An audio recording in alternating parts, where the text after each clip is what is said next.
Assalamualaikum warahmatullahi wabarakatuh.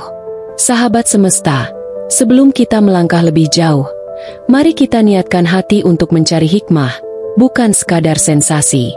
Kisah yang akan kita bahas ini hanyalah ramalan, legenda, dan mitos yang turun-temurun di antara para spiritualis Jawa kuno. Apakah benar atau tidak? Biarlah waktu dan hati nurani yang menjawab. Ambillah sisi positifnya. Buang jauh-jauh hal yang menimbulkan kesesatan. Jangan lupa subscribe, like, dan share agar kisah ramalan Nusantara ini tetap hidup, menjadi pengingat bahwa setiap zaman memiliki tanda-tandanya sendiri. Konon, jauh sebelum dunia modern mengenal istilah pemimpin sejati, para leluhur sudah menulis tentang Satrio Piningit, sosok misterius yang disebut akan muncul dari arah timur, di waktu di mana kegelapan menutupi cahaya. Namun, apa yang tidak banyak orang tahu adalah kekuatan rahasia yang konon disembunyikan oleh sang Satrio, bahkan dari mata manusia biasa. Menurut naskah-naskah kuno, Satrio Piningit tidak akan datang dengan pasukan, tidak pula dengan pedang dan senjata. Kekuatan sejatinya bukan di tangan, melainkan di dalam jiwanya. Ia memiliki daya semesta, kemampuan untuk mempengaruhi hati manusia tanpa berbicara sepatah kata pun. Diceritakan bahwa bila ia hadir di tengah kerusuhan, orang-orang yang marah bisa tiba-tiba tenang, seakan-akan ada energi lembut yang menyelimuti mereka. Beberapa versi menyebutkan bahwa kekuatan itu disebut Sabda Nirmala, suara tanpa bunyi. Satrio Piningit mampu berbicara dalam diam, dan dunia mendengar tanpa tahu dari mana suara itu berasal. Konon, para orang tua Jawa percaya bahwa kemampuan ini bukan ilmu gaib, melainkan puncak dari kesucian batin. Ketika seseorang telah membersihkan hatinya dari nafsu dunia, maka seluruh alam tunduk padanya. Namun benarkah kekuatan seperti itu ada? Atau ini hanya simbol dari seorang pemimpin yang mampu menenangkan bangsa dengan kata-kata bijak dan ketenangan jiwanya? Kita hanya bisa bertanya-tanya. Sebab ramalan seringkali berbicara dengan bahasa tanda, bukan fakta. Dalam beberapa tafsir modern, Satrio Piningit disebut sebagai sosok yang membawa gelombang kesadaran baru. Ia bukan penyihir, bukan raja, melainkan penyadar. Ia akan membuat manusia melihat bahwa kekuatan sejati bukan pada kekuasaan, tapi pada kendali atas diri sendiri. Bayangan tentangnya semakin kuat saat dunia kini dipenuhi kebohongan, manipulasi, dan keserakahan. Banyak yang percaya, tanda-tandanya sudah tampak. Krisis moral, kejahatan merajalela, dan rakyat kehilangan arah. Dalam kekacauan itulah, katanya, Satrio Piningit akan bangkit diam-diam, seperti fajar yang datang tanpa suara. Ada yang mengatakan, ia sudah ada di antara kita. Tidak dikenal, tidak dipuja, bahkan mungkin hidup sederhana. Ia mengamati, menunggu waktu, dan ketika dunia benar-benar gelap, barulah kekuatan rahasianya muncul, bukan untuk menghancurkan, tapi untuk menyeimbangkan kembali tatanan bumi dan langit. Namun apakah benar ia manusia dengan kemampuan luar biasa? Atau hanyalah simbol dari kesadaran kolektif? Lambang kebangkitan moral bangsa yang tertidur? Tak ada yang tahu pasti. Mungkin Satrio itu satu orang, atau mungkin ia hidup di dalam diri setiap manusia yang berani memilih kebenaran di tengah kebusukan. Satu hal yang pasti, ramalan ini menyisakan misteri yang tak bisa dijawab logika. Karena terkadang, kebenaran terbesar disembunyikan di balik cerita yang dianggap mitos. Ada yang mengatakan, kekuatan terbesar bukanlah kemampuan mengendalikan alam, melainkan mampu menyalakan cahaya di tengah kegelapan hati manusia. Begitulah kekuatan kedua yang disembunyikan oleh Satrio Piningit, yang hanya sedikit orang mampu memahaminya, ilmu penerang jiwa. Menurut ramalan lama dari naskah Serat Sabda Palon Naya Genggong, Satrio Piningit tidak akan dikenal melalui mukjizat atau kesaktian yang mencolok. Ia tak akan menampakkan diri dengan sinar yang menyilaukan mata, tapi dengan cahaya yang dirasakan di dalam batin.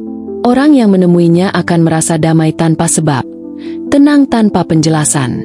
Cahaya itu disebut Nur Kasampurnan, sinar kebijaksanaan yang mampu menembus dinding kebencian, iri, dan kesombongan. Dikatakan, ketika seseorang berhadapan dengan Satrio Piningit, dirinya akan melihat bayangan terbaik dari dirinya sendiri. Bukan karena Satrio menilai, tapi karena kehadirannya memantulkan kejujuran. Ia ibarat cermin suci, yang memperlihatkan siapa dirimu sesungguhnya. Namun, siapa yang bisa memastikan apakah kekuatan seperti itu nyata? Mungkinkah ini hanyalah simbol dari seorang pemimpin yang memancarkan kebaikan dan moralitas tinggi? Atau benar-benar ada manusia yang memiliki cahaya jiwa yang bisa menyentuh kesadaran orang lain? Beberapa spiritualis percaya, ilmu penerang jiwa itu bukan diwariskan, tapi terbentuk dari penderitaan panjang.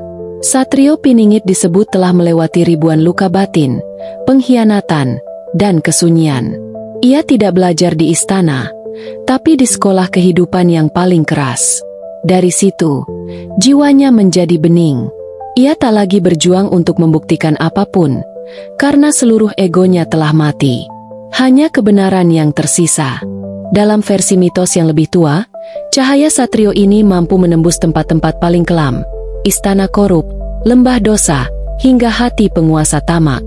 Dimanapun ia berdiri, yang jahat menjadi gelisah, yang suci merasa tentram. Bukan karena sihir, tapi karena getarannya.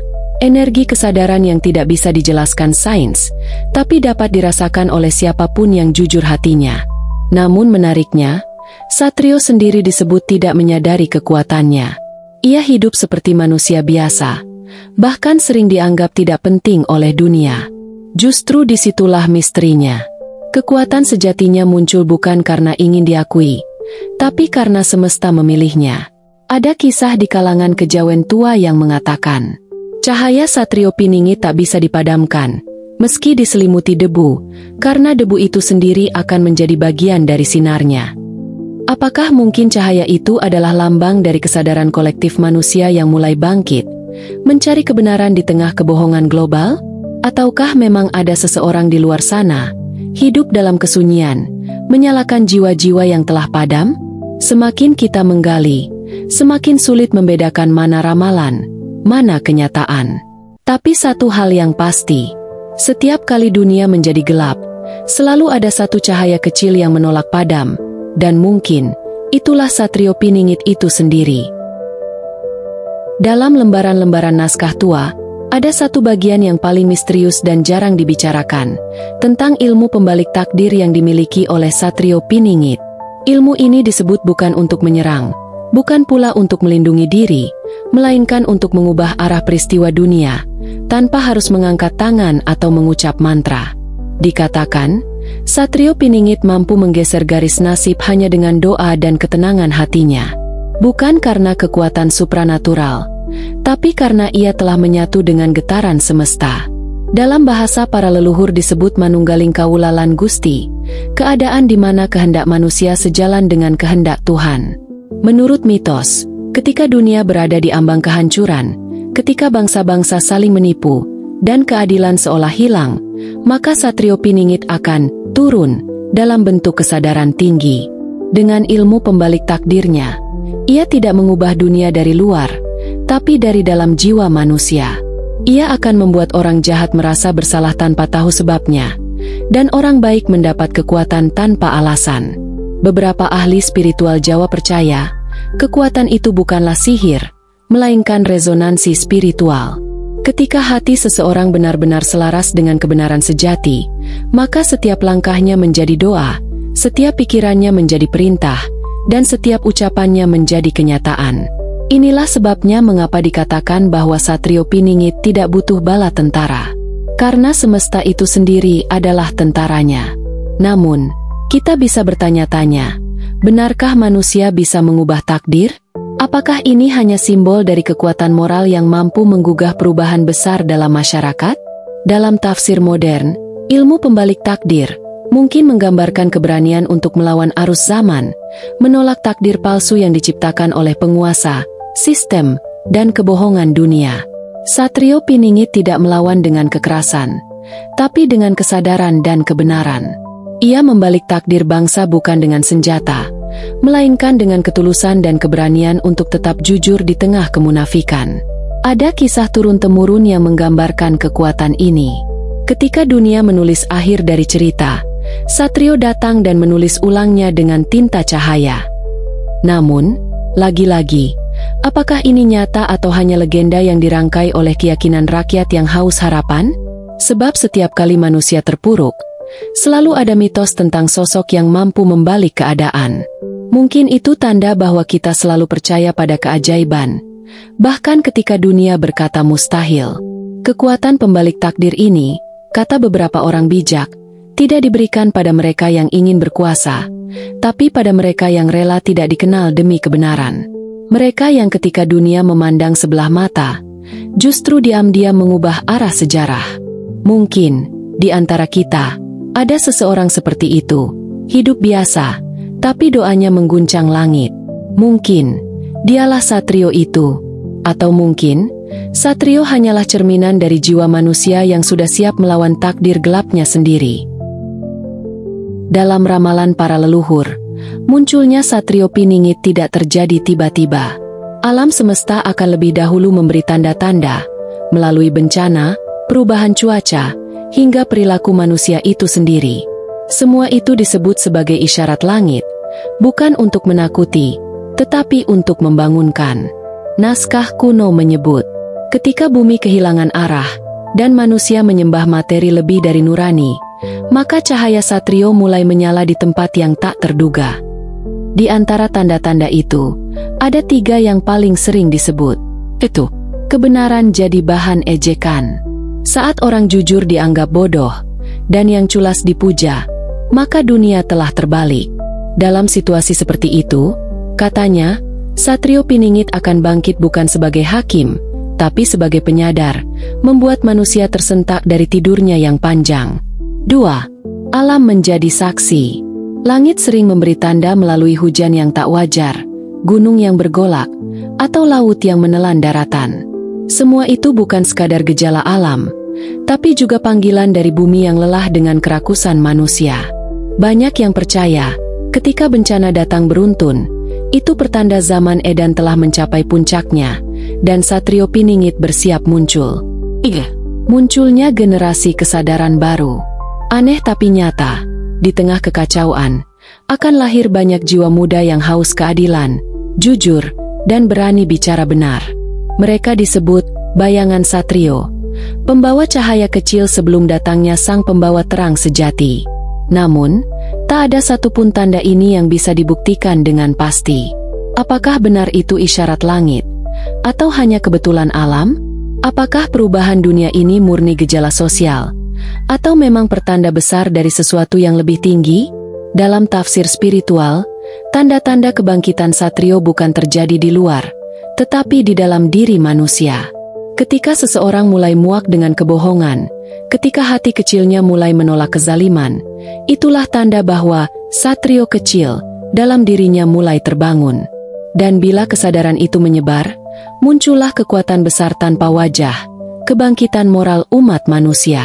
Namun, sebagian orang yakin, tidak, Satrio bukan simbol. Ia benar-benar ada, manusia sejati berdarah daging, hidup di tengah kita, menunggu waktu. Hanya saja, ia tidak akan tampil sampai dunia benar-benar gelap. Sampai semua orang sadar bahwa tak ada lagi yang bisa menyelamatkan kecuali kesadaran dan kebenaran. Ramalan lain menyebut, ketika cahaya merah muncul di langit di waktu yang tak semestinya, dan bumi bergetar di 3 arah sekaligus, maka saat itulah sang penyembunyi keluar dari persembunyiannya.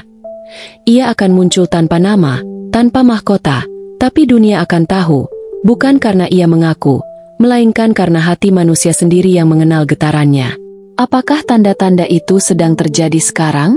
Ataukah kita hanya menafsirkan zaman dengan rasa takut dan harapan bercampur jadi satu?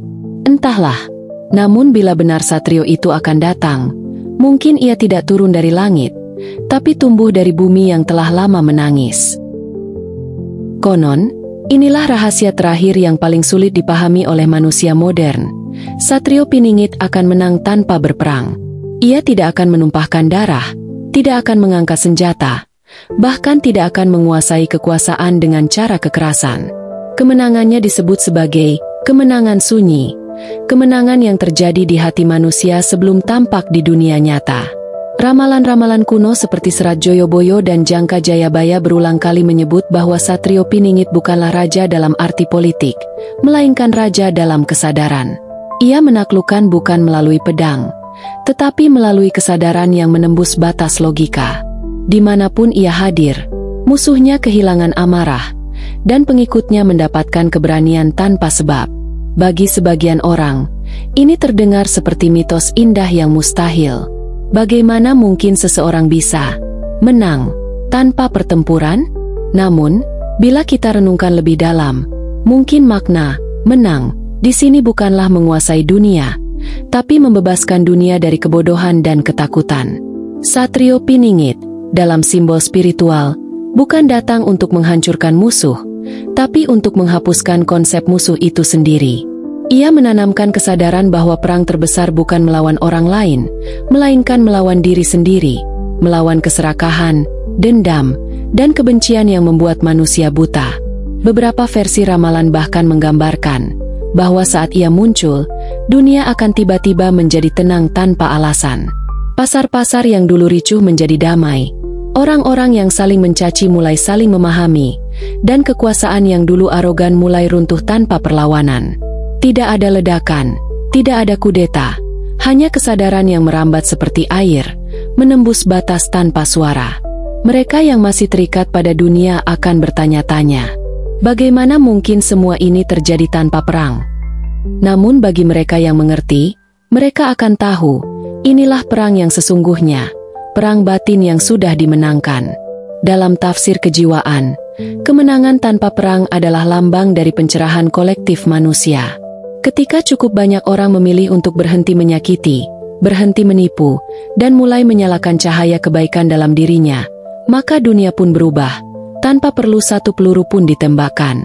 Mungkin, Satrio Piningit sejati bukanlah satu orang, tapi kesadaran baru yang bangkit di hati manusia-manusia terpilih. Mereka yang diam-diam bekerja untuk kebenaran, yang tidak dikenal tapi menjaga keseimbangan dunia dengan doa dan tindakan kecil yang tulus. Namun, siapa tahu, mungkin di suatu tempat, ada seseorang yang benar-benar membawa semua kekuatan itu dalam dirinya, berjalan di antara kita, tanpa kita sadari, menunggu waktu untuk menuntun dunia keluar dari gelapnya zaman Edan. Dan bila ramalan ini benar, maka kemenangan itu tidak akan diumumkan di televisi, tidak pula disorot kamera. Ia akan lahir di hati setiap manusia yang mulai mencintai tanpa pamrih. Apakah semua ini nyata atau hanya legenda? Apakah Satrio Piningit benar-benar akan datang? Atau kita sendirilah yang harus menjadi satrio dalam kehidupan masing-masing? Tak ada yang tahu pasti. Namun satu hal yang jelas, setiap kali manusia berhenti saling menjatuhkan dan mulai saling menguatkan, maka kemenangan tanpa perang itu telah dimulai. Perlahan, dalam diam, dan abadi.